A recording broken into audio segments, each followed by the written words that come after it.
reconnaître les coraux. Paulo et petit huile à tailler. Comme à l'accoutumée. Nana wa yao. Nous sommes de nouveau de sortir. Taratu arur arhei. L'oreille est hardie. Restez hardi, moussaillon, moussaillon, moussaillon. Patrice et Lydie Kozak.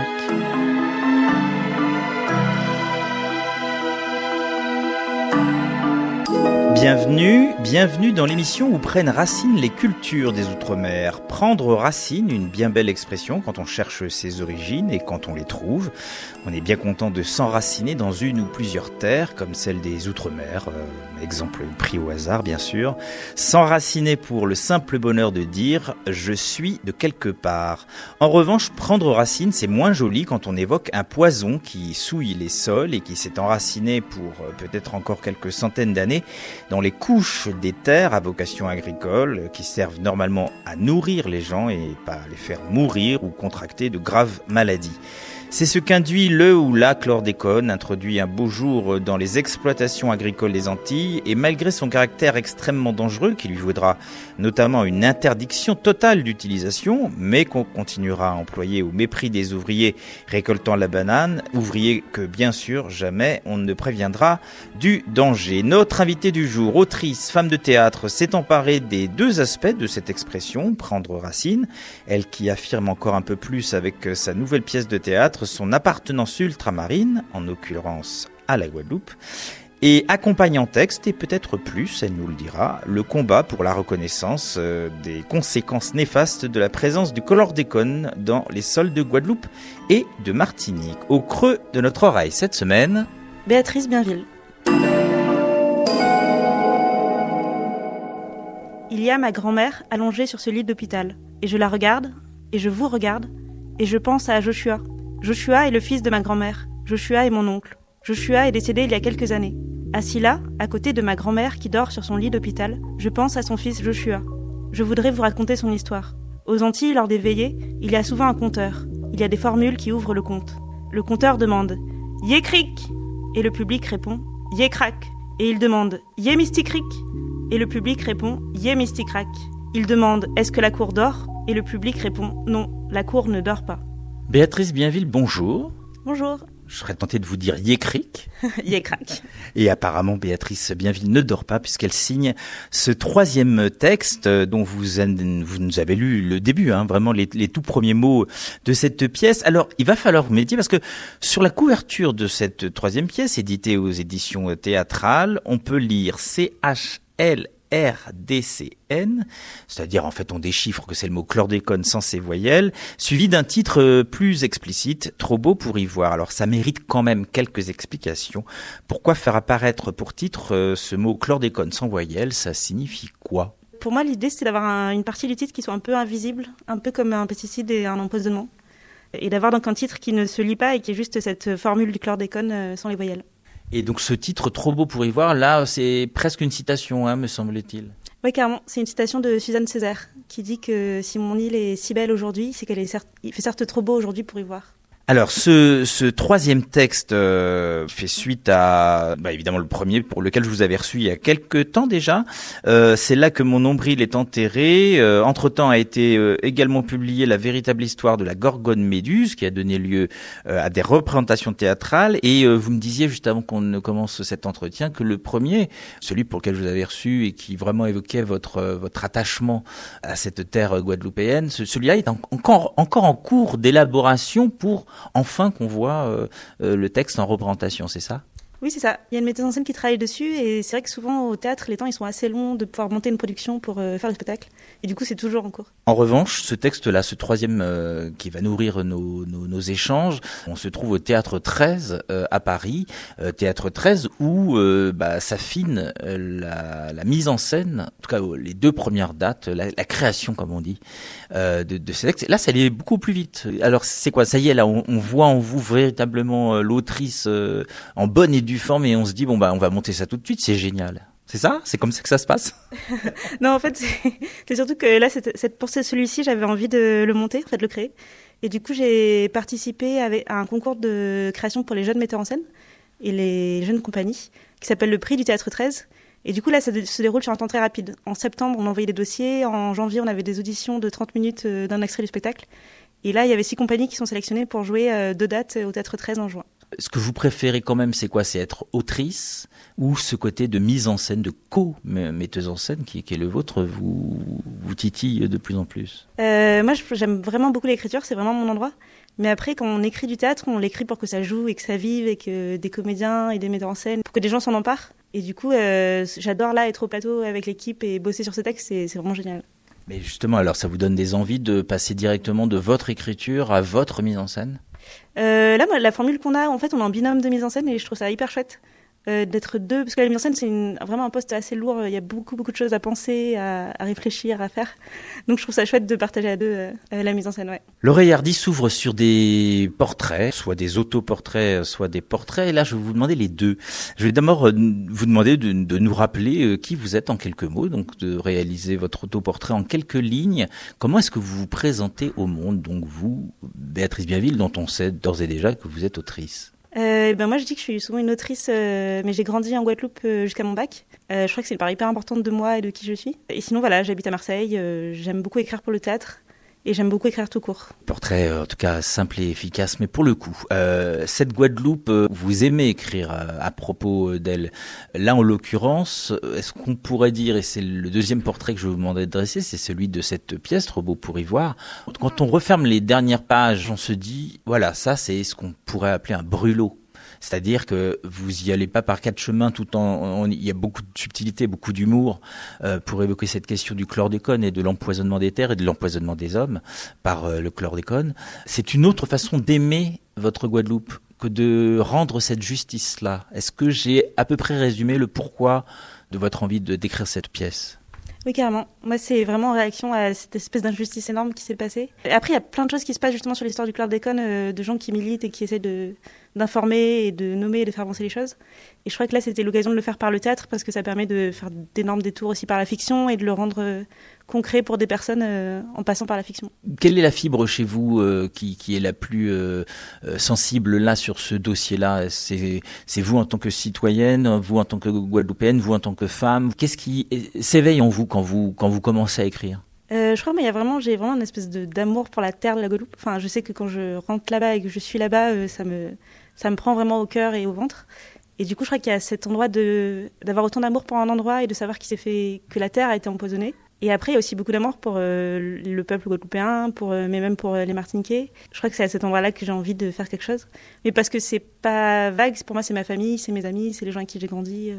On voit dans l'actualité tous les combats menés par des associations, par des gens, par des personnalités, par des médecins qui accompagnent ce dossier, par des avocats aussi qui viennent défendre ce dossier pour d'abord qu'il soit instruit et qu'il soit bien instruit. Vous pensez que écrire une pièce de théâtre et inviter les gens à venir voir un spectacle qui dénonce ça très directement, c'est une forme de combat qui fonctionne encore aujourd'hui en 2025? Vous y croyez? Je crois à la fiction. Après, j'y crois modestement parce que le théâtre, ça reste un endroit, faut rester humble. Enfin, on fait venir un peu de gens à la fois. Mais je crois vraiment à la fiction et au fait qu'il y a quelque chose. Enfin, moi, j'ai été très émue de voir, par exemple, les comédiennes jouer des scènes de famille. Et il y a vraiment quelque chose qui se passe en tant que spectateur quand tu assistes à ces drames-là. Et je crois vraiment que la fiction, elle peut nous bouleverser et elle peut nous donner envie de bouger et de faire changer des choses. C'est une façon de mettre en avant cette actualité-là. Oui, carrément. Ouais. Et de la mettre en avant d'une façon un peu sensible et qui va aller atteindre les gens à un autre endroit que des fois. Ouais. Quand on écrit une pièce comme celle-ci, qui nous plonge dans un contexte historique, dans un contexte géographique, dans un contexte politique aussi, on va en reparler tout à l'heure parce que c'est quand même très présent dans votre pièce. On pense aussi au public pour lequel on écrit. Vous avez écrit cette pièce pour qui? Pour les Guadeloupéens ou pour un public justement qui ne connaît pas la Guadeloupe, qui connaît mal cette affaire? Et je dis ça parce que voilà, vous vivez ici. Les premières fois que vous allez représenter cette pièce, ce sera ici dans l'Hexagone. C'est aussi une manière que ces publics qui ne sont pas au fait de la culture ou de l'actualité antillaise, par exemple, puissent s'y intéresser. Vous avez pensé à un public en particulier? Pour moi, on travaille vraiment sur les deux publics. C'est à la fois pour les Antillais, mais qui connaissent déjà cette histoire et qui pourront la découvrir sous d'autres angles, avec les libertés qu'on prend aussi avec l'histoire. Et après, c'est aussi pour le public d'ici, parce que je crois qu'il y a vraiment une dimension universelle à la question des pesticides et de l'empoisonnement, c'est pas seulement la Guadeloupe et la Martinique, même si c'est une histoire particulière qui s'est passée là. Mais ça touche aussi à tout le monde, c'est tout ce qu'on mange, c'est tout ce qu'on boit. Cette question-là, elle est partout et elle concerne tout le monde. C'est une question qui vous touche en particulier, l'environnement et l'atteinte à l'environnement ? Ouais, c'est quelque chose qui me touche aussi énormément parce que je pense qu'il y a, tout le monde le dit, qu'il y avait une vraie urgence là-dessus à s'emparer de ces questions-là. Vous avez parlé de liberté avec l'histoire. Alors justement, votre texte s'inscrit résolument quand même dans notre présent, avec notamment le personnage de Zoé, donc vous avez lu finalement les premières tirades. Ce personnage, cette femme que l'on découvre, cette jeune femme que l'on découvre se préparant à quitter la métropole pour la Guadeloupe, pour l'enterrement de son oncle Josua. On découvrira aussi plus tard sa mère et sa grand-mère, toutes deux vivant dans l'archipel. Mais telle une machine à remonter le temps un peu folle, pas très longtemps après cette tirade, on se retrouve plongé quasiment à l'origine du monde, aux côtés d'Adam et Ève, pour passer en 1972 dans le cabinet du préfet de la Guadeloupe, en passant par 1516, un bateau avec deux personnages dont l'un transporte des plants d'un fruit, d'une herbe, qui générera un bananier puis le fruit de la banane, et qu'il compte vaguement installé dans une colonie qu'on l'on appellera plus tard la Guadeloupe. Enfin voilà, qu'est-ce qui vous a pris, Béatrice Bienville, de nous faire voyager ainsi comme ça là, on est vraiment au cœur de la fiction, voire de la science-fiction. D'une part, il y a un peu un goût personnel. Moi, j'aime bien les grandes fresques et les grandes épopées théâtrales où il y a plein de personnages, plein d'époques et plein de lieux. Et après, je crois qu'il y a aussi un truc quand on essaie de revenir à la racine. Donc, pourquoi s'est passé cet empoisonnement au chlordécone ? Parce qu'il y avait la culture de la banane. Mais donc, comment ça arrive en Guadeloupe ? Qu'est-ce qui s'est passé ? En fait, ça nous fait remonter à l'origine du monde, à Adam et Ève, à la question de l'agriculture et de... Voilà. Alors, pour le plant de banane qui voyage par bateau, ça je veux bien. Après, Adam et Ève, c'est le lien avec le fruit défendu, en fait, c'est ça. Parce que du coup, la banane devient, et bien qu'il continue à être cultivé et exporté, mais est devenu, après cette affaire du chlordécone, un fruit défendu. Est-ce que j'ai bien fait la liaison et mon analyse de texte, c'est ça ? Oui, c'est ça. Dans Adam et Ève, il y a l'idée du fruit défendu qui n'est pas forcément une pomme, en fait, qui aurait pu être une banane. Et c'est aussi que, du coup, c'est Adam et Ève qui nous sortent du paradis, entre guillemets. Bien sûr, c'est de façon fictionnelle, mais qui nous... Pour la première fois, au lieu de juste cueillir les fruits dans un rapport à la nature différent, on va rentrer dans l'agriculture et dans l'idée d'aller exploiter le sol pour réussir à se nourrir. Donc effectivement, avant qu'on ne voit Zoé qui commence petit à petit à penser à s'installer en Guadeloupe, la mort de son oncle lui fait réaliser que, elle aussi, j'allais dire comme vous, la Guadeloupe est véritablement son pays. Donc là, on peut y voir, voilà, ça c'est un petit peu la trace de l'autrice derrière ce personnage de Zoé. Oui, carrément, ouais. C'est un personnage de jeune femme et c'est vrai que je pense qu'il y a toujours une petite part de moi dans les textes. Ouais. Donc Zoé va décider petit à petit, ou prendre la décision de s'installer dans cette groupe et de reprendre une exploitation agricole avec l'idée d'en faire de l'agriculture raisonnée. Donc là, on est vraiment quand même dans plusieurs messages, j'allais presque dire à caractère politique. En fait, je ne sais pas si vous en êtes rendu compte dès le début ou si vous aviez voulu ça dès le début, mais c'est du coup, il y a une prise de position, mais au-delà de la prise de position, il y a une vraie visée politique qu'on sent quand même dans ce texte, politique au sens noble du terme, bien entendu, pas dans le sens de l'opinion et de la prise de position. Moi, j'aime pas rester que dans le désespoir ou le constat, et du coup, j'ai envie de proposer aussi des trajectoires à mes personnages qui racontent des choses et qui proposent aussi des ouvertures vers l'avenir. Et du coup, la trajectoire de Zoé, c'est ça, c'est aussi de s'intéresser à toute la science et l'art qu'on a du jardin créole aux Antilles, et qui est déjà une forme très très réfléchie d'agriculture raisonnée dans ces jardins créoles que tout le monde cultive chez soi. Il y a à la fois de la grande visée politique pour la trajectoire que Zoé va suivre. Il y a également l'évocation, vous le disiez, de l'introduction de la banane, qui est quand même liée, qu'on le veuille ou non, à une forme une forme de colonialisme dès le XVIe siècle. Pas une forme d'ailleurs, une forme même abrupte et brutale de colonialisme. Et puis quand vous évoquez 1972 dans le bureau du préfet, là c'est autre chose, c'est-à-dire que vous introduisez, en enlevant des noms et en gardant les prénoms, des personnages qui vont prendre la décision d'introduire ce pesticide à la base dans les terres de Guadeloupe et de Martinique, et puis ensuite, il faut appeler un chat un chat, de maintenir ce qui était devenu un poison, et on le savait.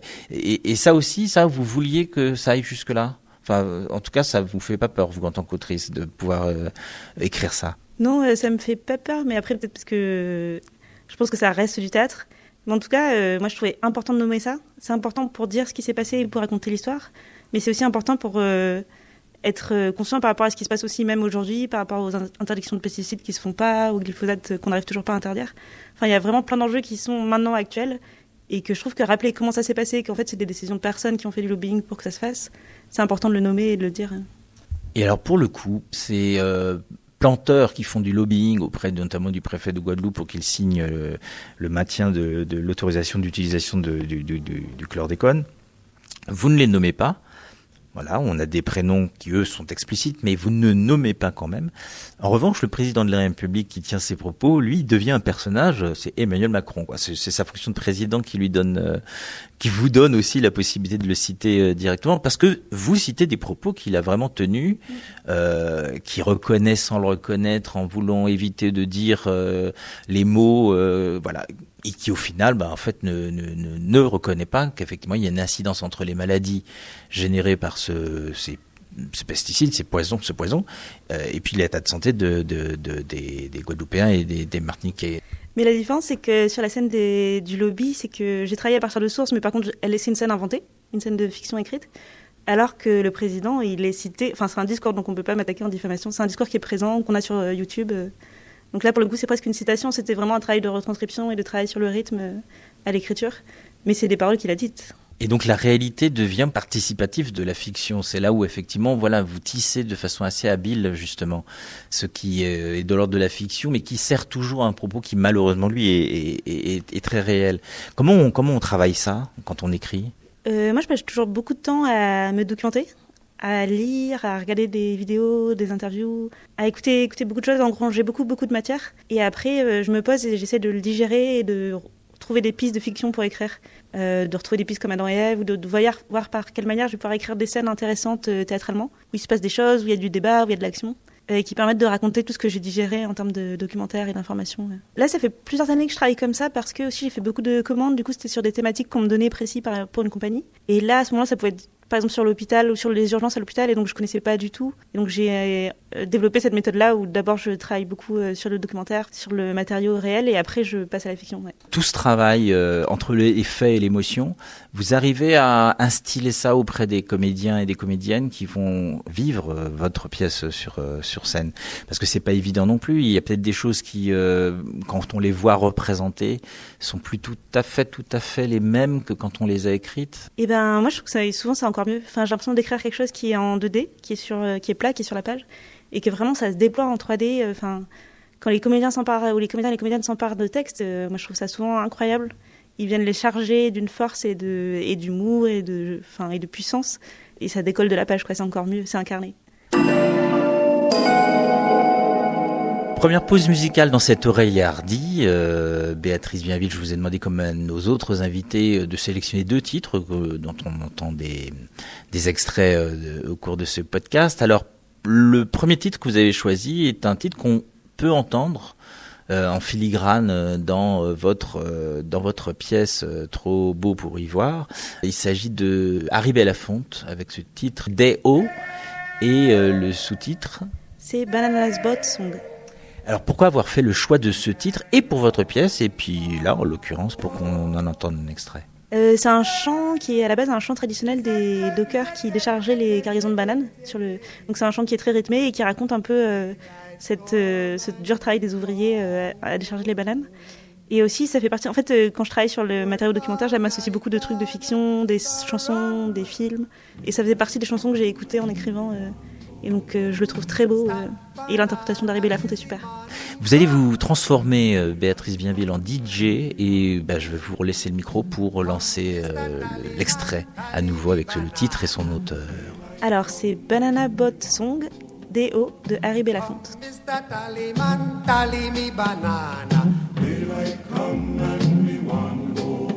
Live 6 foot, 7 foot, 8 foot bunch. Daylight come and we want go home. 6 foot, 7 foot, 8 foot bunch. Daylight come and we want go home. Day is a day, oh. Daylight come and we want go home. Day is a day, is a day, is a day. Daylight come and full bunch of ripe banana. Daylight come and we want go home. Hide the deadly black tarantula. Daylight come and we want go home. Live 6 foot, 7 foot, 8 foot bunch. L'oreiller hardi, Patrice et Lydie Kozak. De retour auprès de Béatrice Bienville, autrice de Trop beau pour y voir, sa 3e pièce de théâtre, et nous sommes toujours au Théâtre 13 qui va accueillir les premières représentations, voilà, les premières créations de cette pièce qui sera jouée donc, alors on va peut-être préciser un peu les choses, le 27 et le 28 juin, ici donc dans ce Théâtre 13 à Paris, Théâtre 13 pour le 13e arrondissement. Vous qualifieriez votre pièce de théâtre documentaire, ou bien y a-t-il trop de fiction pour que justement voilà, on puisse en faire un objet qui puisse être classifié ainsi? Dans les dossiers, souvent, je marque que c'est une fresque fictionnelle et documentaire. Donc je crois qu'il y a vraiment les deux. Il y a et la fiction et le document. J'ai l'impression qu'on en voit de plus en plus de ce type de théâtre, je me trompe? Oui, carrément. J'ai l'impression que c'est une façon de réussir à parler du réel, à le mettre sur scène. Et donc il y a effectivement beaucoup de gens qui travaillent sur le théâtre documentaire en France en ce moment, qui font des choses super. J'ai l'impression que par ce biais-là, ce serait une occasion de faire découvrir plus largement les Outre-mer. Qu'est-ce que vous en pensez, vous? Oui, carrément, je pense que c'est une façon de mettre le réel sur scène. Parce que pendant longtemps, on a beaucoup dit que le théâtre c'était un art aussi justement élitiste et qui représentait beaucoup les mêmes personnes. Et que le théâtre documentaire, il permet de faire arriver d'autres fictions et d'autres personnes sur scène. Enfin, d'autres fictions, justement, d'autres personnes réelles sur scène et d'autres réalités. Donc je pense que carrément, il peut être une part importante du théâtre entier, comment il va se développer. Après, j'ai l'impression qu'aux Antilles, on aime beaucoup la fiction, enfin, on aime beaucoup les contes, on aime beaucoup... j'ai l'impression que ça sera toujours enjolivé, enfin, ça sera toujours nourri d'autres choses aussi. Quelle est la part de conte, vous, que vous avez mis dans ce texte-là? Vous remettez d'ailleurs le principe du conte présent dans les veillées, avec l'écrit qui écraque, le principe du conteur. Mais quel moment de merveilleux vous avez introduit, vous, dans cette pièce-là, malgré l'âpreté du sujet? Moi, je pense que c'est les scènes qui sont un peu décalées, comme celle d'Adam et Ève, justement, qui se passe un peu dans un ailleurs un peu mythique, fictionnel, avec Zanzoli qui sert de serpent, du mythe. Et après, il y a aussi le personnage de Zoé, je le vois un peu comme un conteur, il est dans une adresse publique directe. Et vraiment, elle s'adresse au public. Il y a quelque chose qui est fort aussi, c'est la transmission à travers les générations.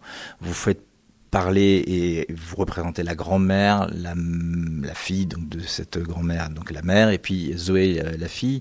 D'abord, vous avez choisi un personnage féminin. Est-ce que je peux vous demander pourquoi? Et puis ensuite, est-ce que c'est important, comme ça, cette espèce de lien matriarcal multiplié par 2, du coup? Ouais, j'ai choisi un personnage féminin. C'est vrai que moi, j'aime beaucoup écrire des personnages féminins, parce que ça a beaucoup manqué dans le théâtre classique, et donc on continue à nourrir ces rôles-là pour proposer aux comédiennes aussi. Et après, là, ce qui m'intéressait, c'était de faire une histoire de transmission entre la grand-mère, la mère et la fille, et d'avoir cette famille sur 3 générations. Et je trouve que c'est quelque chose de beau qui se transmet entre grand-mère, entre... moi, j'ai une tante qui était la sœur de mon père et qui a été très importante pour moi dans ma vie, qui m'a transmis énormément de choses. Et je trouve que c'est des liens très très beaux, très très forts. Pour moi, il y a une part féministe dans ça. Après, c'est pas une interdiction, parce que je pense que c'est des fictions qui vont coexister. Par exemple, j'ai été voir Zion au cinéma, et je trouve que c'est une très belle histoire de transmission, pour le coup, plutôt entre grand-père, père et fils. Et donc, je pense que toutes ces fictions, elles coexistent, et que moi, à mon endroit, je travaille plutôt sur cet endroit-là, et qu'il y a plein d'artistes et de créateurs qui travaillent à d'autres endroits, donc ça existe ensemble. Après les représentations de fin juin, c'est quoi l'avenir de cette pièce? Eh ben, nous, on aimerait beaucoup le tourner, effectivement, en Guadeloupe et en Martinique. Donc, on est en train d'essayer de voir comment ça peut être possible, de rendre ça possible.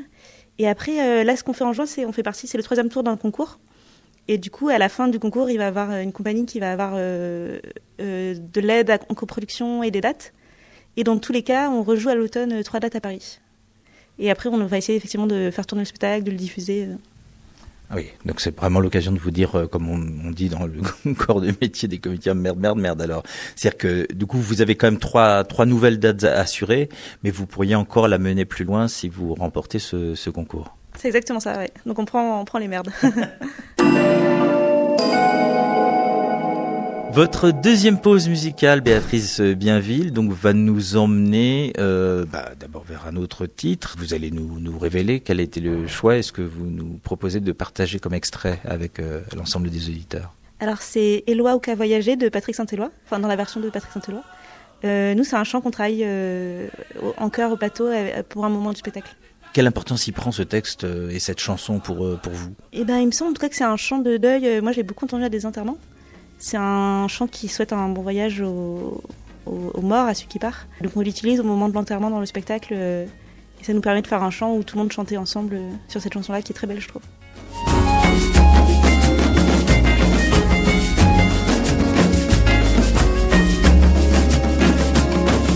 Mwen ka mande li reponde,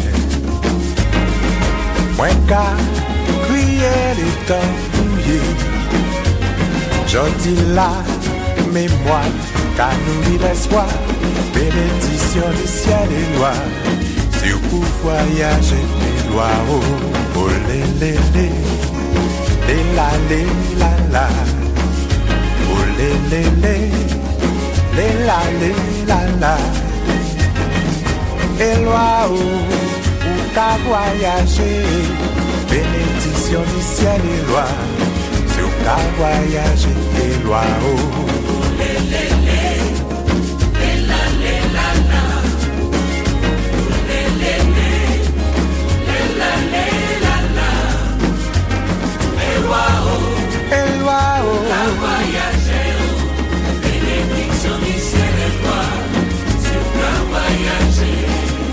L'oreille a du goût.